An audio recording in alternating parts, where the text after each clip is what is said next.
Mobile gaming is the most profitable part of the gaming industry, and it's also the most shameless. The games look bright and colorful, the ads promise endless fun, but behind all of that, it's one giant slot machine. And here's the really scary part. Mobile games aren't just wasting your time. They are shaping the way kids think about money, and maybe even training them to gamble in the future. So today we're diving into mobile gaming, a world full of fake promises, a market built on scams, and a business model designed to keep you spending. But it didn't start this way.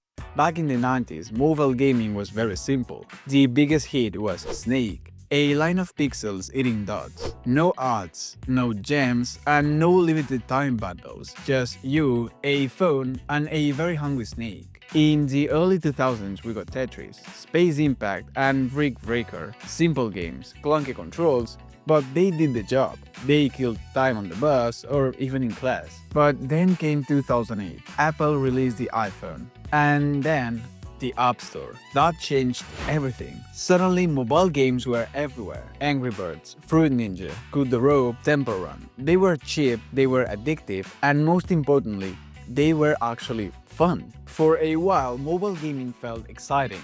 It felt like the future of games. A golden age, right in your pocket.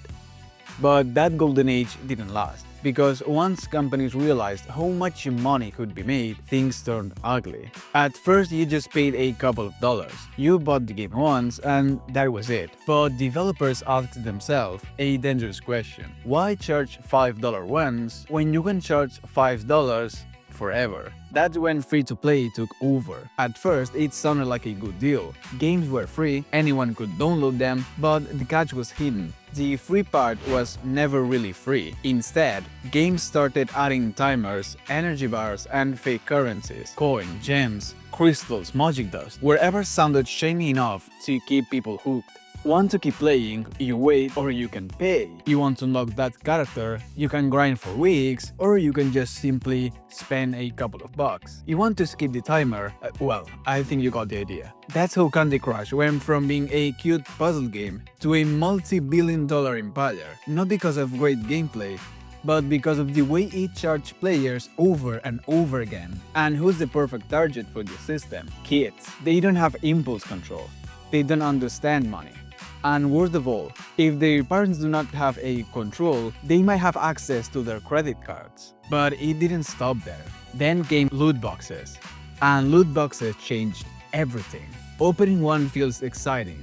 You tap, light flashes, a music plays. You almost get what you want, almost. It's the same psychology as a casino. Near misses, bright colors, and random rewards. It's gambling, just dressed up as fun. Studies already linked loot boxes to problem gambling, and mobile games know this. That's why they give the first ones for free. That's why they show you a big win at the start. It's all part of the hook. And soon, little Timmy isn't just playing a game. He's opening boxes, spending real money, and chasing that feeling over and over again. There are countless stories of kids spending thousands, parents checking their bank accounts and finding it wiped out, all of it gone, on virtual skins and digital armor that doesn't even exist outside of the game. And the developers, they are making more money than ever. Then we got to the ads. And this is where things go from shady to ridiculous. You've seen them. The puzzle where you pull a pin, the princess stuck in lava, and the knight who always picks the wrong path. The ads scream, only 1% of players can solve this, so you download the game.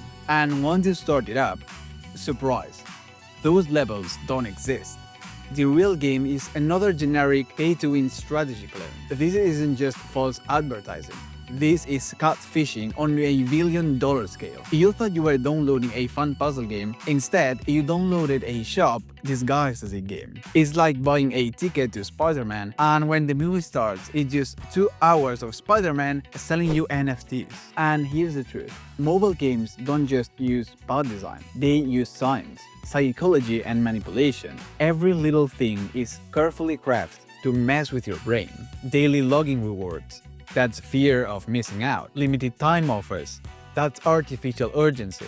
Energy bars? That's not a limit, it's just a bait. They want you to run out. so you will come back later over and over again. And then there are the whales, the small percentage of players who spend thousands, even hundreds of thousands on just one game. Developers don't care if most people never pay, because those whales fund the entire system. They are the ones who make sure the games keep going. It's not game design anymore. It's a psychological warfare, and the battlefield is your dopamine receptors. And here's why that's terrifying. Mobile gaming makes more money than console and PC gaming combined. Yes, combined. The future of gaming isn't Elden Ring. It's not Baldur's Gate. It's not anything that wins Game of the Year. It's Candy Crush. It's Clash of Clans. It's Genshin Impact selling you lottery tickets with anime faces. And kids are growing up thinking this is normal. They are being trained to see microtransactions as a part of the game. They are being conditioned to accept loot boxes as fun. And they are being nudged toward gambling before they even hit high school. So when they grow up, they won't even question it. They'll spend and they will pay. And they'll think that's just the way games are supposed to be. So let's recap. Mobile games started innocent. Snake, Angry Birds, Fruit Ninja. Fun, simple, and harmless. Then came free-to-play. Timers, energy bars, and pay-to-skip. Then loot boxes, which are basically digital slot machines. Then fake ads, pull the pin, and puzzles that don't really exist. And now, we are left with a market that makes millions, not from fun, but from manipulation. And yes, there are good mobile games. Games like Monument Valley or Stardew Valley on your phone, but they're buried under a mountain of scams. So next time you see an ad that says only 1% of players can beat this level, just remember, it's not about beating the level, it's about beating your bank account. And of course, you're not going to win. I hope you enjoyed this video. Remember that you can always leave a comment down below. And maybe, just maybe, don't let that shiny new RPG with 17 currencies and a dragon that costs $99. Or do. But don't say I didn't warn you. See you soon, random internet brother.